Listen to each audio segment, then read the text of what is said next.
secret laboratory deep down in the bowels of the earth, this man carries out his fiendish research. Is it safe?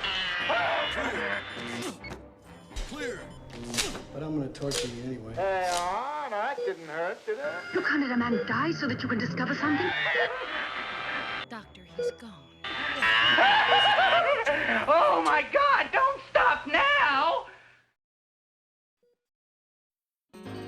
Ah, back in my office again, I see. Thank God we only treat the symptoms and not the illness, or I'd be out of business. Anywho, let's take a look at today's patient. This is Faber College in 1962. You know, 1962 had to be the best year of my life. I was a member of Delta Tau Chi.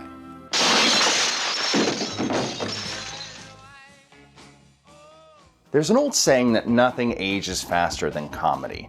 That's why I don't usually take two types of patients: comedy films and, well, children. The latter because of that whole malpracticing blah blah blah, we don't really need to go into that. But the former is because what is 1 minute groundbreaking comedy can almost immediately become horribly cringeworthy but good. By the way, don't forget to ask your insurance if they cover my new experimental procedure but good, now 30% off. Therefore, it did make me a little bit trepidatious to take on my client today, 1978's Animal House. Animal House is an exploration of how easy it is to skip classes, flunk out, and have a great time when each semester only costs $50. We join the exploits of Pinto, Otter, D-Day, and John Belushi. No, I'm sorry, he actually has a character named Bluto, sorry about that. Shenanigans ensue from our ragamuffin heroes as they take on the snobby fraternity, the mayor, and that lousy dean. I hate that lousy dean. The early 1960s, where you can have happy-go-lucky fun because we live in an era before JFK took a bullet, Martin Luther King took a bullet, Robert Kennedy took a bullet, Medgar Evers took a bullet, Malcolm X took a bullet. Man, I'll tell you, the latter half of the 1960s was fucked up with a bullet. This film is full of raunchy fun, with these cool cats hanging loose and letting their freak flag fly, all the while avoiding the man in the fuzz while drinking booze, destroying property, and having an out-of-sight groovy time. But one big problem with this movie is its take on date rape and its treatment and manipulation of women. Remember, turn on, tune in, ask for consent.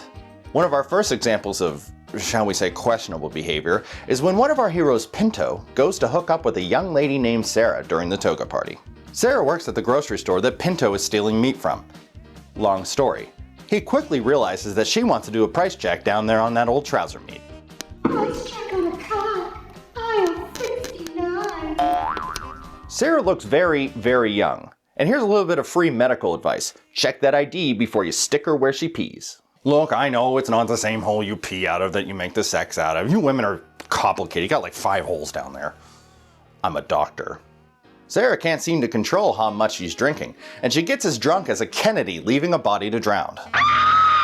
When Pinto and Sarah go upstairs to make the sex, something happens which makes things a wee bit iffy for his stiffy.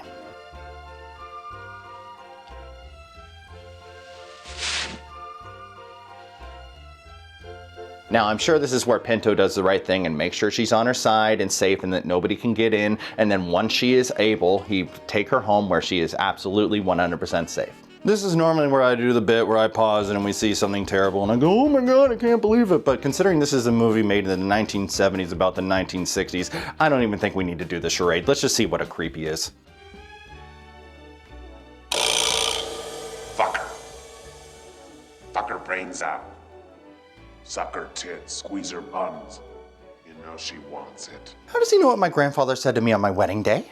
Look, I know that's supposed to be the devil on his shoulder, but my god, how fucked up can you get? Look, I know Vietnam and ABBA screwed up an entire generation, but this is supposed to be funny? For shame! Lawrence, I'm surprised at you. Don't listen to that jack-off. Look at those gazongas. You never get a better chance. I'm sure it's just a coincidence that the demon is very masculine and the angel is very feminine. And another chance for what?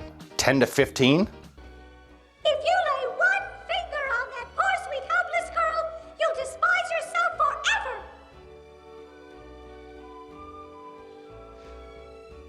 I'm proud of you, Lawrence. You homo. Because remember, if you don't treat women like objects to be conquered, you are gay. Not that there's anything wrong with that. Besides, what's wrong with being gay? I can tell you right now, that fraternity house of theirs could really use a makeover from the Queer Eye from the Straight Guys team. The problem is that this film plays both sides as if they have some level of merit. This isn't like finding a wallet with 50 bucks in and you have to decide to do the noble thing and return it to the guy, or just be a little bit bad and pocket the money. If you reach into her wallet, you're going to ruin her life, and hopefully yours. But considering you're a white guy in the early 1960s, probably not. Look, the use of sexual deception, rape, and assault wasn't invented in movies in the 1970s, and it certainly didn't end there. But this is a little egregious. But it's kind of sad to see that in the era of skinny Travolta and old tricky dick here, the audience found it so hilarious, the idea of should I or shouldn't I probe her Watergate with my tricky dick. My wife's sitting over here. She's a wonderful. But old Animal House isn't done yet. We have some more mistreatment of women to get through. The gang wants to get their minds off of all the bad luck they brought onto themselves by taking a road trip with some chickie pies. Unfortunately, they are sans chickie pies. But don't worry, our resident sociopath Otter has a plan. They're going to go to Emily Dickinson College, where they found out that a co-ed recently died. They're going to use that as bait to get her roommate and some of her friends to give them sympathetic lovemaking. That's something even Ferris Bueller wouldn't do. You can never go too far. You can never go too far. Hey, eventually the 80s will catch up to you, Bueller. Hi, I'm Shelley Dubinsky, Fawn's roommate. Hi, I'm Frank Lyman from Amherst, Fawn's fiance. Her. Well, actually, we're engaged to be engaged. What's the matter with everyone around here? A cold, manipulative energy that would make Ted Bundy blush. I don't know how to tell you, so I'm just gonna tell you. Fawn's dead. She's dead? Did she put you up to this? Oh, that minx. What a lively sense of humor. Sophomore dies in kiln explosion? Oh my God. Oh, I'm terribly, terribly sorry, Frank. He convinces her that he shouldn't be alone and talks her into coming out with him. And of course with a bunch of her girlfriends for his boys. The fact that his plan is to eventually have sex with her, this is what we call sex by deception, or Ponzi rape. Ponzi rape is a situation in which a predator obtains the victim's agreement to engage in sexual intercourse or other acts, but gains it by deception, such as false statements or actions, including leading the target into illusory perceptions in order to get sex. Now, the movie takes place again in 1962, so they probably didn't have any idea what sex by deception even was. Hell, they probably thought it was foreplay. I'm just kidding. Nobody in the 60s did any kind of foreplay. At least in this country. But that doesn't change the fact that that's exactly what this is. And remember, in 1978 when this movie came out, they thought this was hysterically funny. You know, I'm almost grateful for all those serial killers back then. This leads the boys to take their dates out to a club/bar because they notice that Otis and the Knights are playing there, the same group that for whatever reason played at their fraternity house about a week earlier.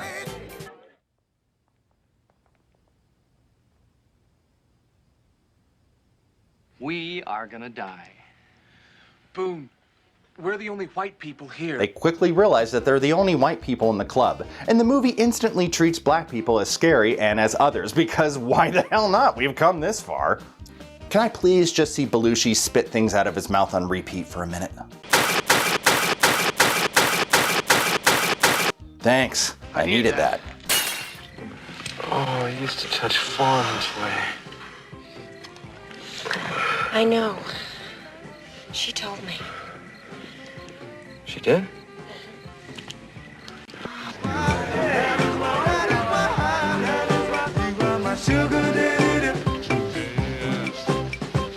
Do you mind if we dance with your dates? Why, no, not at all. Go right ahead.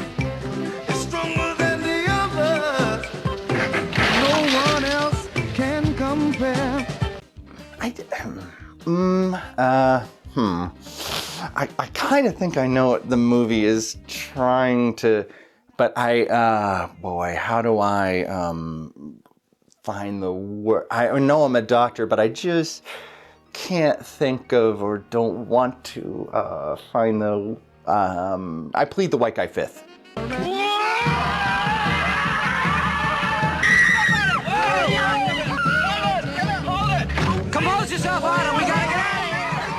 The boys bail on this situation, fearing for their own lives, but leave the women to fend for themselves. Yeah, it's just like the Titanic. Men and children in the boats, and the women stay on the ship to get raped. I think that's how it goes. Now, I'm not saying that these men are bound to rape these women. The movie is. Hashtag comedy. The Negroes took our dates!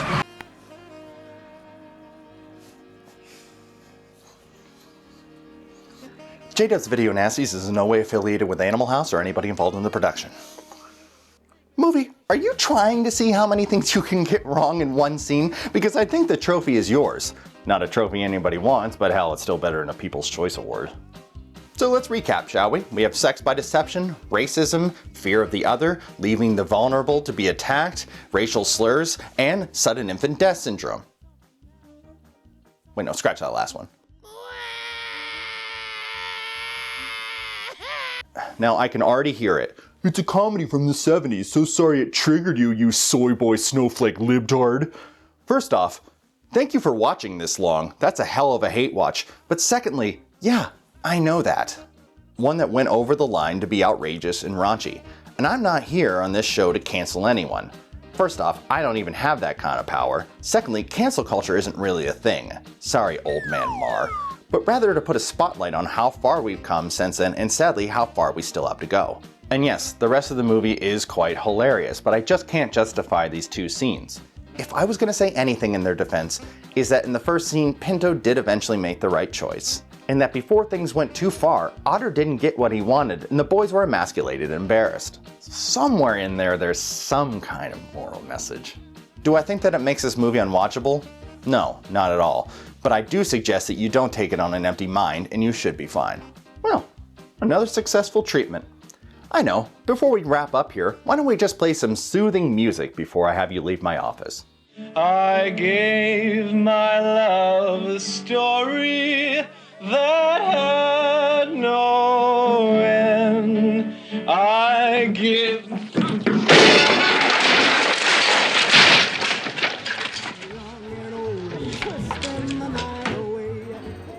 Well, so much for that. Until next time, wash your hands, get a vaccine, and for the love of God, ask for consent.